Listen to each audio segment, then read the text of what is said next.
They're not the magic solution. They're not the magic bullet. They are an effective tactic to get you to market faster in front of your ideal client, but you still need to do the work behind the scenes to be able to get the success. Stop and don't spend another single cent on advertising until you listen to this. I'm Marianne Amies. This is Ready, Set, Paid Ads, digital marketing for paid ad success. Let's go. Welcome back to another episode of Ready, Set, Paid Ads. Today I want to talk to you about what to know before you start a paid ads campaign. Starting your first paid ads campaign can sometimes feel really overwhelming, especially if you're going to pay a third party to run those ads for you. And even if you're going to DIY, there's some important considerations and questions to really understand the answers to make sure that your ad campaign and your marketing strategies are set up from the beginning for success. So let's dive in. The first thing I want you to know before you start a paid ads campaign is your ideal client. So you want to know your ideal client profile. You might hear these called as client personas, client avatars. Essentially, we want to understand who we are advertising. So getting very clear on who they are, what are their pain points, what are their needs, what are they lacking that you have the solution for. We also want to understand where they are. And when we say where, that can be geographically, that can be also where they are in their social media or in their digital marketing consumption. So are they on Google and they're Googling their problems? Are they on social media? And although they're not readily searching for your problem or solution on social media, they're engaging in other content. That means that we can kind of be matched with them. Are they on Instagram or are they on TikTok? Are they on LinkedIn? Are they more of a B2B client? So understanding what they need, what problems they need solved, that you are uniquely positioned to solve for them, and then understanding where they are. That's going to help us understand what ads we should be running. So what type of ads, what sort of funnel setup we're going to need, and the location or the placement of those ads. And also, you need to know what they need to know to convert.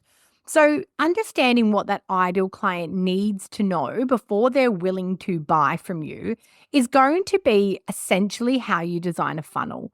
So if you're running ads for a lead magnet and it's a pretty lucrative freebie, they shouldn't need too much to convert. They should just need to see that you know that, you understand who they are, you're talking about their pain points, and you're offering something that can solve a small part of their problem or at least help them identify more about it.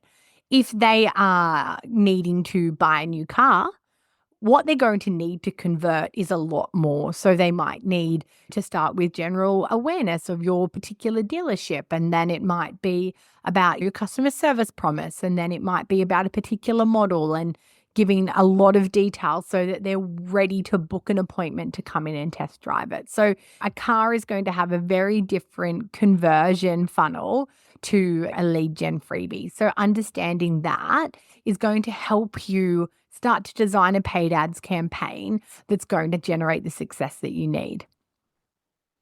The next area, I think, and this is especially for service-based businesses, is your lead management process. So you want to know about how you're going to bring leads in and how you're going to manage them through to conversion.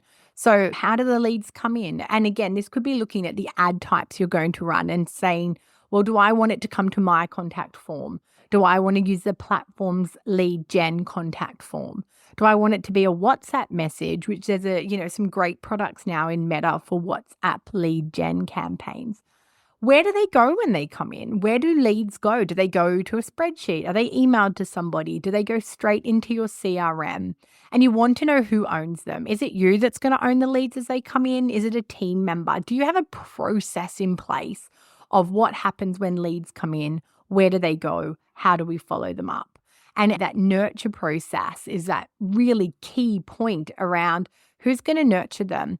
What is the system in place? Who are the people? Do we have automations? You really want to know before you start a paid ads campaign, if your objective is leads, what your lead management process looks like, and that it's proven. You don't want to start a paid ads campaign when you don't have a tried and trusted process for taking a new lead into your business, monitoring, managing them all the way through until conversion. You also want to know your numbers.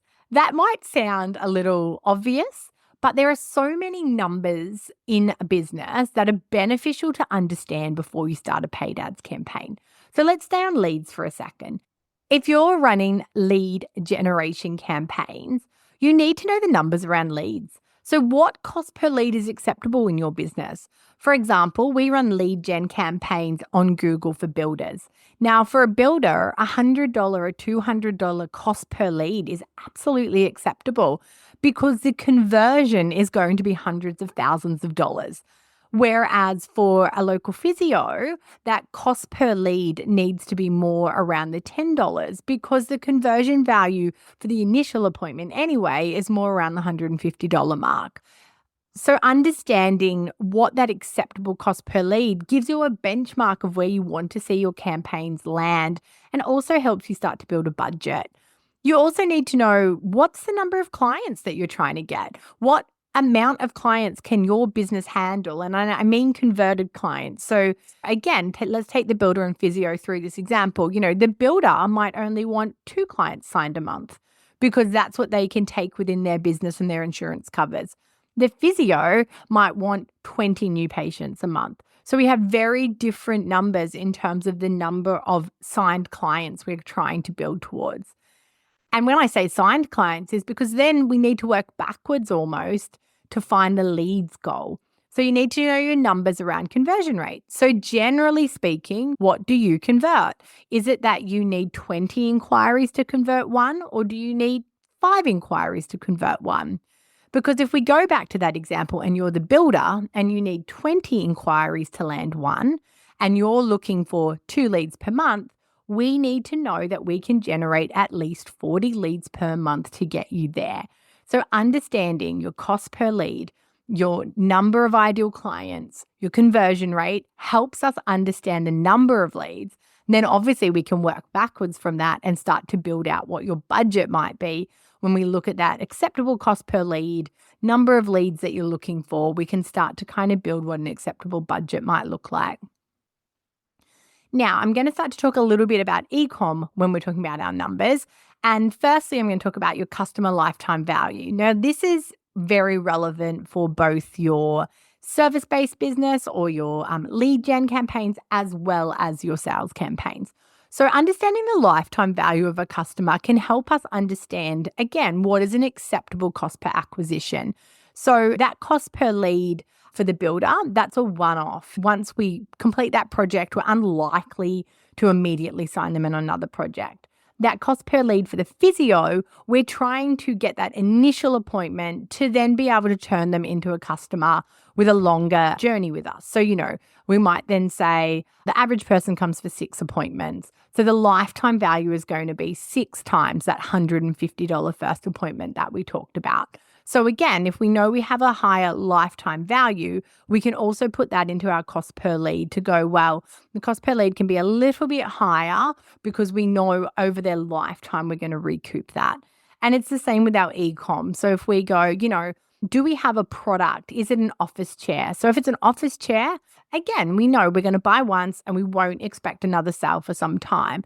If it's protein powder for protein shakes, we know that there's a 6-week cycle or 4 to 6 week cycle where this customer is likely to buy again. So their lifetime value, we look at our data and we say, okay, average customer orders every 6 weeks and they stay with us for about 18 months before they switch to another brand or, change their habits. So what is their lifetime value? That's really important to know because, again, when we're thinking about what we're willing to spend to bring one customer in our business, we don't necessarily just need to assess that against their initial purchase. We want to assess that against what they're worth to us over their lifetime. A big part of that for both businesses comes into understanding your retention rates. So really knowing how long somebody does stay with you, how many repeat purchases they make for both types of B2B or e-com or service is really relevant. For our e-com friends, knowing your product's gross margin, it's not enough to just look at the retail price and say, okay, our protein powder retails for $49.95 per bag. If we judge our ad campaign success against that $49.95, we're not taking into account all the true costs. So the real profit margin or the real gross margin on that protein powder may actually be, for every $50 at retail, you bank $30 in profit, when you take out OPEX and when you take out production costs, marketing costs. So understanding, is it 50% gross margin? Is it 30% gross margin? That's going to help you make decisions about your ad campaigns. And then again, your average order value, which I touched on a little bit. So I might not just buy protein powder, I might buy protein powder and some protein bars. So what is the dollar amount that the average client is spending in an average transaction? Again, that's going to help us make decisions around budget and performance. And that brings me to the next important thing to know before you start your ads campaign is your budget. I speak to so many clients that don't know what their budget should be. And that's okay. Nobody expects you to know what the platform needs you to spend, but it's really important that you have a baseline of what you can afford to spend. And then, you're going to get recommendations. Your ad campaigns partner, or if you're doing it yourself, the platform is going to recommend to you, you should spend this much a day. But you need to know what is sustainable. So if your budget is $50 a day, but the platform's telling you $80, you can then make decisions of whether you can stretch and how long you can stretch for. If your budget's $100 a day and your agency tells you they just want to start with $50, you can make decisions. You can ask them to put all the budget in so you learn quicker, or you can ask, is there another campaign type that would work to run side by side? But without you having a bit of a stake in the sand of what is possible, you're going to get recommendations that may be so far from what's possible for you that you sign up to things that aren't sustainable for your business. I think that you need to know a comfortable budget that you can manage and that you can probably manage for about 6 months. The most inefficient period of your ad campaign will be in the first 6 weeks to 3 months.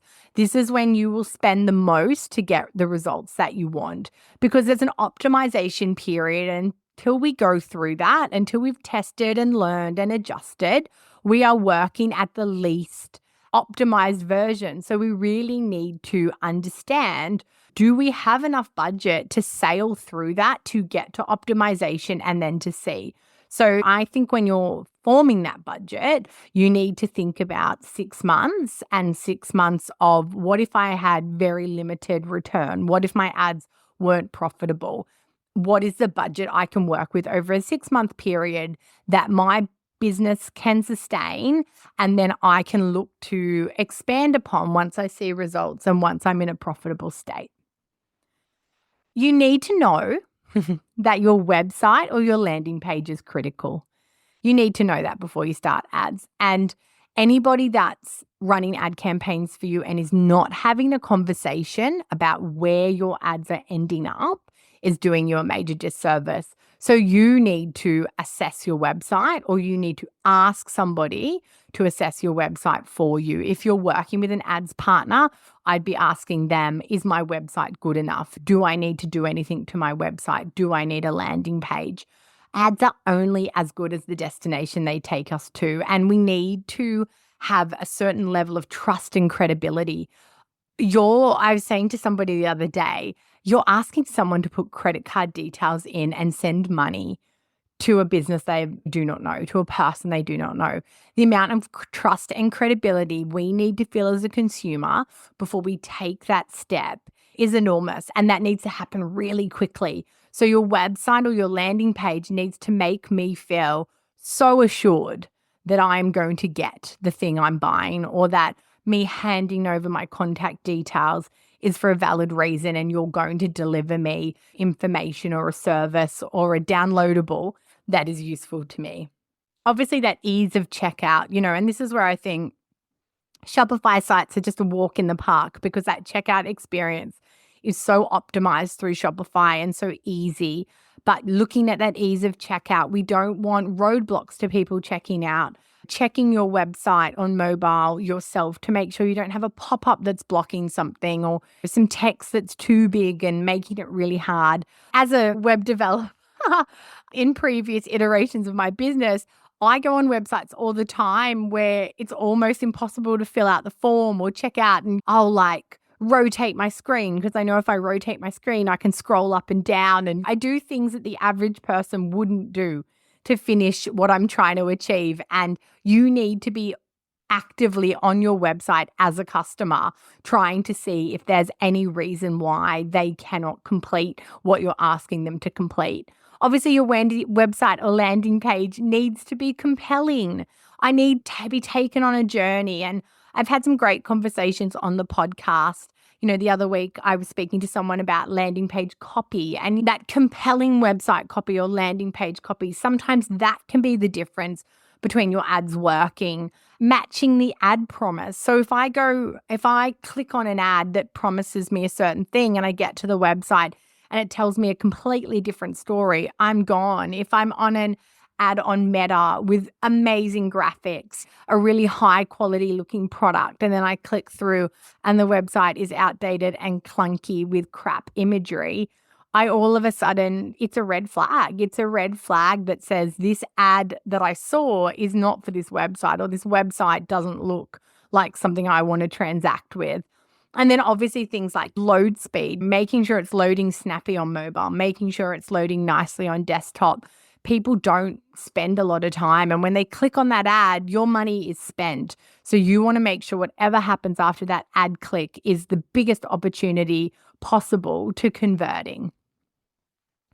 And the last thing I want you to know before you start an ads campaign, or that you need to know, is that ads won't solve bigger problems in your business or fill gaps. So at least not forever.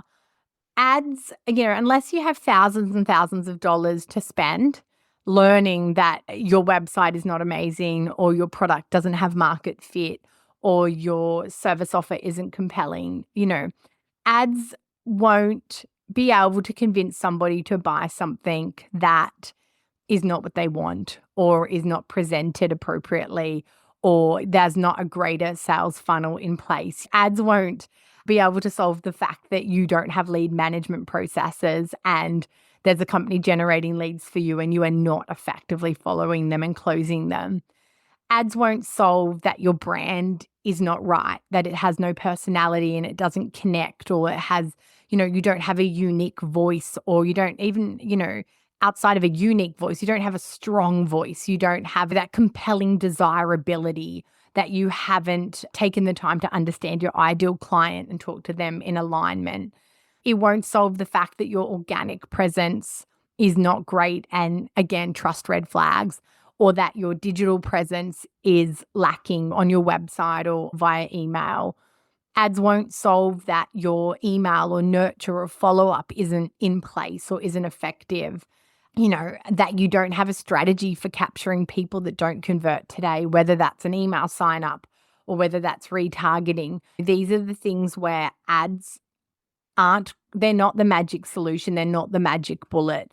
They are an effective tactic to get you to market faster in front of your ideal client, but you still need to do the work behind the scenes to be able to get the success. And I think what you really need to know over everything is that there is no overnight success with ads. There is no turning ads on and not looking at your business as a whole and being able to reap the benefits.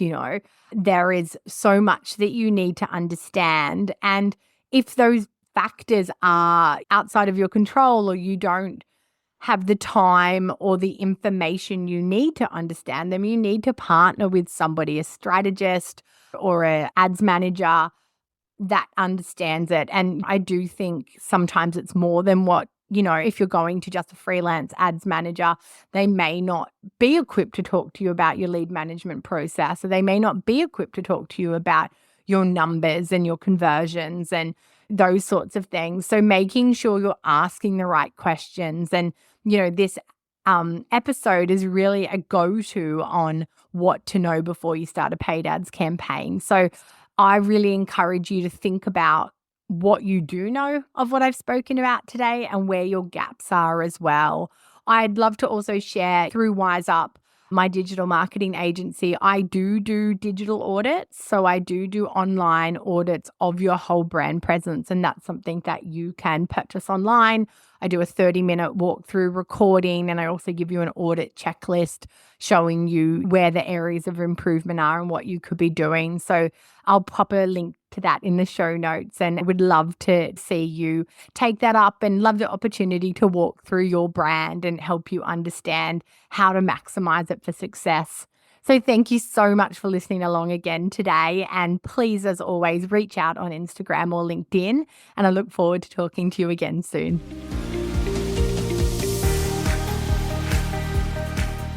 That's a wrap on another episode of Ready, Set, Paid Ads.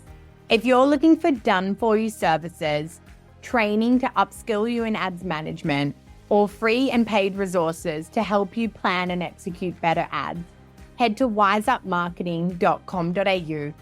If you've loved this episode, be sure to subscribe for future episodes. And if you know someone that would love this podcast too, go on and share it.